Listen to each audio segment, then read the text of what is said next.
معزز سامیات، رمضان کا پورا مہینہ رحمت، مغفرت اور جہنم سے نجات کا تھا، لیکن آخری دن اور خاص طور پر جمعہ کا دن بہت زیادہ قیمتی ہوتا ہے، کیونکہ حدیث میں ہے ہمارے پیارے نبی اکرم صلی اللہ علیہ وآلہ وسلم نے فرمایا کہ جمعہ کے دن ایک ایسی گھڑی آتی ہے جس میں مانگی گئی دعا رد نہیں ہوتی۔ سوچیں اگر یہ گھڑی ہمیں مل جائے تو ہماری زندگی انشاءاللہ بدل سکتی ہے۔ تو ہم خاص طور پر جمعے کے دن یہ دعا ضرور مانگیں، اللہم انک عفو تحب العفو فاعف عنی، کہ اللہ تعالیٰ بے شک تو معاف کرنے والا ہے، معافی کو پسند کرتا ہے، مجھے بھی معاف کر دے۔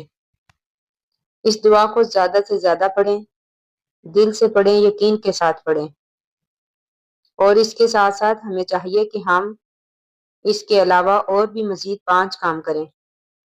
کثرت سے درود ابراہیمی پڑھیں، قرآن مجید کی تلاوت کریں، صدقہ کریں چاہے تھوڑا ہی کیوں نہ ہو، خاص طور پر دعا کریں عصر کے بعد، اور اللہ تعالیٰ سے اپنے گناہوں کی سچی توبہ کریں۔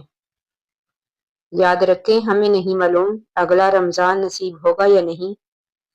کتنے لوگ پچھلے رمضان میں ہمارے ساتھ تھے لیکن آج وہ اس دنیا میں نہیں، اس لیے یہ آخری موقع سمجھ کر اللہ تعالیٰ سے سب کچھ مانگ لیں، اس یقین اور توکل کے ساتھ کہ بے شک اللہ تعالیٰ ہماری دعاؤں کو قبول کرنے پر قادر ہیں۔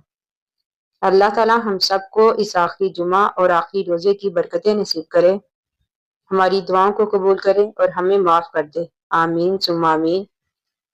آخر دعوانا ان الحمد للہ رب العالمین۔ السلام علیکم ورحمۃ اللہ وبرکاتہ۔